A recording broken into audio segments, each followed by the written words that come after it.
And Devin McCourty joins us on the Harbor One hotline. Hey, Devin. Good morning. How you doing? I'm doing well. How are you doing today? Doing great, man. It's weird around here when it comes to the New England Patriots, and I mentioned early in the show that I had seen a quote from you about Bill and Robert Kraft, and that essentially, if you had the opportunity, it would. You can tell us, you can expand on it, but it would take you 3 hours to sit down with Robert Kraft and Bill and try to work this whole thing out. Is that kind of what you said? Yeah. Well, I was asked my advice to Bill.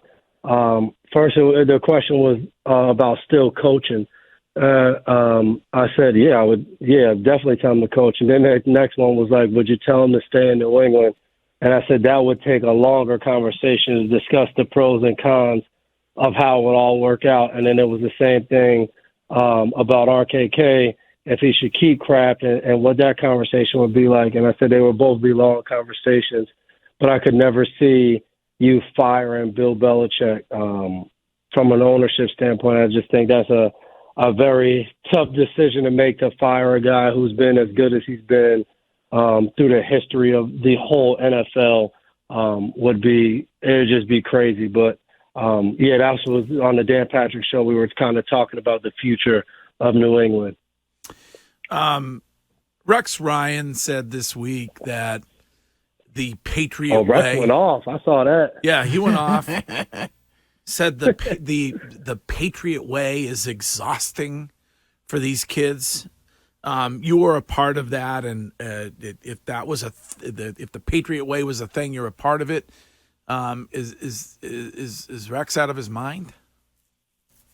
Well, Rex sounded like a guy that had been cut from the Patriot Way, like he was a player or something. I'm like, Rex never been in New England to experience the Patriot Way.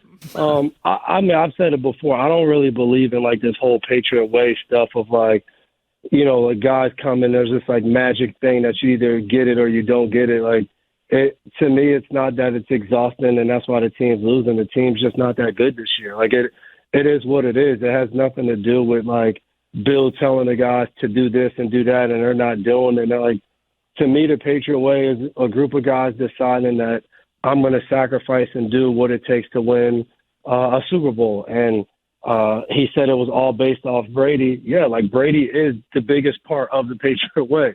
The reason guys believe in and focus and do what they think is best for a team is because we had the best guy in the world to lead that. Like, there's no team that is going to follow and be in line if they don't think they can win. So, to me, you can put the Patriot Way alongside of all the best teams year in and year out. The only difference is the Patriot Way was able to be sustained over 20 years compared to teams having, a 2 or 3 or 5 year good run. And we're not talking about winning the Super Bowl, just having good teams for 5 years. Like, the Patriots Way I think it's blown out of proportion a little bit, rightfully so, because it was such a special run of 20 years, which is kind of unheard of. And Dev, I think the other thing and we had Ty Law on that talked about this. The other thing that made the Patriot Way successful is, it wasn't just guys like Brady, but there were multiple guys that when I got there, it was guys like Ty and Willie Mack and Teddy Bruschi. And then it was almost like the torches just kept passing on. Rodney Harrison came in and brought in that way. And then it was obviously Brady, and then you, and then Vince and Gerard. I just don't know if there's enough guys in that locker room that have been passed the torch to that can now still breed that type of emotion in the sense of getting guys to buy into this. Yeah, and I think you said it, Wiggy. Like it's the guys, it's the players, it's the people on the team. Like the first thing about the Patriots, like you have to have good football players. You have to have guys that are first good football players and then believe and operate in a way that is successful for the whole team. Like you need your best players to be your hardest workers, to come in and set the tone. And not every player is going to be exactly the same. Like I'm sure on those teams, Ty Law wasn't exactly the same as another leader on the team, or Willie Mack or Bruschi. And it's the same way when our teams are good. Gronk and Jules I wasn't like Gronk and Jules. They weren't like me, but all together we had a bunch of good players who did what it took to put the team first. If you look over the last few years, the team hasn't been able to have enough good players, especially not drafted players that re-sign second contracts, that stay and create and take that torch like you spoke about, Wiggy. It's a bunch of different guys coming in from other teams. And in this league, like a lot of guys, every once in a while you can get a guy in free agency that is be a huge impact player. But for the most part, those huge impact players don't leave their teams. They get franchise tag. They find ways to work out a contract. So when your team is put together by a lot of different free agents, it's hard to have any type of culture or Patriot Way or whatever you want to call it. It's hard to have that. And I think this team is now going through those down years to try to hopefully build that back up going forward. But it's just, I think, a crazy thing for everyone to look out and see this team only having 2 wins going into Week 13 because it's just been unheard of for so long. Devin, I'm paraphrasing, but Bill O'Brien basically said that the plan was to run it back again next week with Mac Jones as the starter. What do you think the mentality is behind that if you're Bill O'Brien, if you're Bill Belichick? I think they feel like Mac is the best quarterback on the roster. To me, it's very similar to the Jets. Like, I called the Jets game against the Dolphins on the radio, and you watch the Jets out there with Tim Boyle. Tim Boyle is not better than Zach Wilson. Like, I know people say how bad Zach Wilson is and all those different things.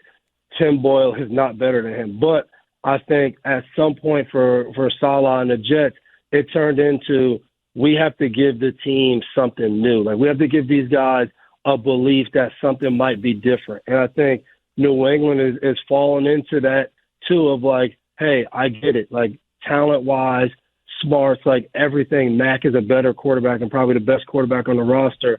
But I think from an overall team, camaraderie, culture, whatever you want to call it, I think the guys might need to see something different to have a different kind of belief coming in, a different hope that we can go win this game. Because I think now it's kind of turning into guys are going to go into the game and they're just waiting for that moment that declares, like, all right, we're going to lose. Like if Matt throws an interception or if there's a strip sack. Like it seems like for me as a player, I would feel like on defense, it doesn't matter what we do because we're going to do something and then it's going to go bad. Like to watch the Giants game, first drive, the Giants are driving, they fumble the ball, Peppers jumps on it. It's like, here we go. And then that interception happens, and then it's like, all right, we're falling right back into the normal routine of our game. We play, we might make a play on defense, we might do something good, offense might do something good, but eventually we're just waiting for the bad to happen.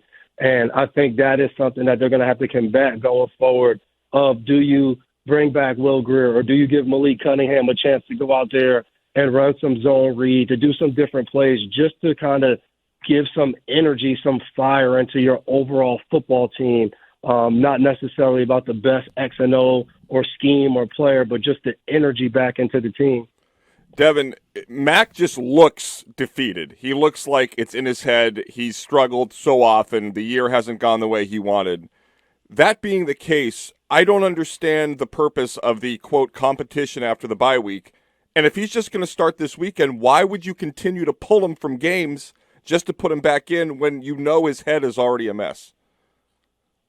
Well, yeah, I think the first part is, as a media person now, the first thing I always understand is coaches don't care to satisfy the media. Like, it's about the team. So the whole thing of, like, we're competing, we're doing this, as long as the guys in the locker room know, and it seemed like there was a little confusion in that. It seemed like some guys understood what was going on. I talked to some guys at the end of the week who it seemed like they knew Mac was starting at quarterback. So I think for Coach Belichick, like, that's all that matters. Like, what's happening in here, I might stand in front of this podium and tell you guys 100 different things that I know the other teams are listening to. Like, he's always going to use that to his advantage. He doesn't care if people think he's an a-hole because he didn't do it this way or that way. So he's always going to operate it that way. And then I think when you get in the game, I think they're kind of like, hey, we're in the game. Yeah, we don't want to pull this guy, but we also think if we pull him, we might win. So I think there's a little bit of mesh between that. I think obviously when you kind of, once the game wraps up, you lose another game and now we go to the next week. I agree with you. It turns into like, well, if he's going to start, why pull him? But then if you pull him and you win, it's like, all right, now do we start him again? Like, I just think when you don't have a quarterback that you can every week say, this is our guy, you have a mess. And that's what they have right now. Like, it's pull them, keep them. It just doesn't matter because they're not winning. But it seems like once they get into the heat of it, you're trying to react. You're trying to do what's best. But it just goes back to the same thing. Like, if you don't have a guy you fully believe in to go lead your ball club, it's going to always look bad and be a mess. Devin, can you settle a debate for me, please? Greg and I have been arguing about this. I believe that the Baltimore Ravens are the best team in the AFC between Lamar Jackson, the way he's playing, and that defense. Can you back me up here? No, the Chiefs are the best team in the AFC. But go ahead, Devin. I mean, no, I would agree. Right now, the Baltimore Ravens are the best team in the AFC. But it's no different than you don't bet against Patrick Mahomes. So Rashee Rice turns it on this past week. If he gets anything out of any receiver on any given game, the Chiefs will be the best team in the AFC. And honestly, they're going to have a chance to be the best team in the NFL. They haven't consistently done that. Baltimore has consistently looked better week in and week out and found ways to win. So if you had to pick right now, you would say the Baltimore Ravens. But if you're going to be one of those people who say, hey, I'm not worried about right now, I'm worried about come the end of January, going into February to playing the Super Bowl, I'm not mad at you if you go with Patrick Mahomes. Dev, one of the other conversations that we've been having, everybody's talking about Bill next year potentially landing spots, Carolina, Washington, Chicago. There are a couple wild cards for me. I feel like Bill, he's only got a few years left, and he wants to go somewhere where it's turnkey, you got quarterbacks, and you can maybe got a defense. My two wild cards, and people have been poo-pooing them. Everybody's throwing the Chargers in there, which I think is a realistic destination. But the Bills... Bill seems confused about the Chargers as a destination as well in his press conference moments ago. He still thinks that they're in San Diego. Yeah. I mean, it's all right. But the Bills, the Buffalo Bills, because they're that team that they're right there, and the New York Jets, because they're another team that's right there. And I believe a coach like Belichick gets them, makes the owner believe he gets me to the promised land. No shot he goes to the Jets.